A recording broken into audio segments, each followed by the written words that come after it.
Hello students, आज हम chapter 5 ऊष्मा एवं ताप के बारे में पढ़ेंगे।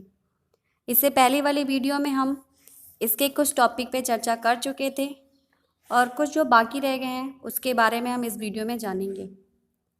सबसे पहली हेडिंग है हमारी ऊष्मा का मापन एवं निर्भरता। कल हम ये पढ़ चुके थे कि ऊष्मा की मात्रा वस्तु के द्रव्यमान पर निर्भर करती है, अर्थात अनुक्रमानुपाती m। सेकंड है हमारी ऊष्मा की मात्रा Q वस्तु के तापांतर अर्थात डेल्टा T, जिसे हम प्रारंभिक तथा अंतिम ताप के अंतर को कहते हैं, पर निर्भर करती है, अर्थात Q अनुक्रमानुपाती डेल्टा T।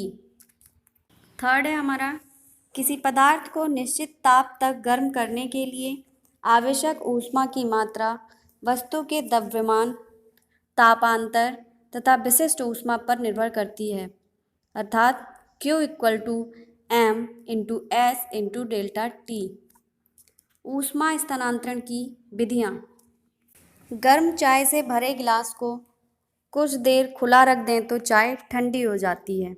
इसी प्रकार आग के सामने कुछ दूरी पर खड़े होने पर शरीर गर्म होने लगता है। ऐसा क्यों होता है? ऐसा इसलिए होता है क्योंकि ऊष्मा का स्थानांतरण होता है।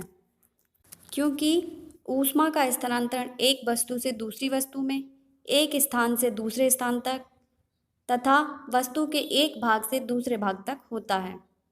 ऊष्मा स्थानांतरण की क्रिया को ऊष्मा का संचरण कहते हैं। ऊष्मा स्थानांतरण या ऊष्मा संचरण की निम्नलिखित 3 विधियां हैं। नंबर 1 है चालन। जब हम किसी चमचे को किसी गर्म बर्तन में डालते हैं और थोड़ी देर बाद उसके दूसरे सिरे से पकड़कर चलाते हैं तो उसका दूसरा सिरा भी गर्म हो जाता है। ऐसा इसलिए क्योंकि अणु अपनी ऊष्मा का स्थानांतरण अपने पड़ोसी अणुओं को करते हैं। इस प्रकार ऊष्मा अधिक ताप से कम ताप के सिरे तक पहुंचती जाती है और कुछ समय बाद चम्मच का दूसरा सिरा भी गर्म हो जाता है। ऊष्मा संचरण की यह विधि चालन विधि कहलाती है। नंबर 2 है हमारी संवहन विधि।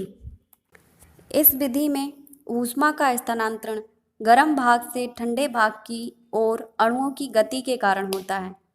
ऊष्मा स्थानांतरण की इस प्रक्रिया को संवहन कहते हैं। थर्ड है विकिरण विधि। यह ऊष्मा संचरण की तीसरी विधि है जिसमें ऊष्मा का स्थानांतरण एक स्थान से दूसरे स्थान तक बिना किसी माध्यम के होता है। स्थानांतरण की इस विधि को विकिरण कहते हैं। इस विधि में किसी वस्तु से अपने चारों ओर ऊष्मा की किरणें उसी प्रकार फैलती हैं जिस प्रकार विद्युत बल्ब या जलती हुई मोमबत्ती से प्रकाश की किरणें फैलती हैं। नेक्स्ट है ऊष्मा के सुचालक तथा कुचालक। जिन पदार्थों से ऊष्मा का संचरण सुगमतापूर्वक होता है उन्हें ऊष्मा का सुचालक कहते हैं, जैसे लोहा, एल्युमिनियम, तांबा। और जिन पदार्थों में ऊष्मा का संचरण सुगमतापूर्वक नहीं होता है उन्हें ऊष्मा का कुचालक कहते हैं, जैसे लकड़ी, कांच, ऊन तथा वायु आदि। धन्यवाद। Stay home, stay safe.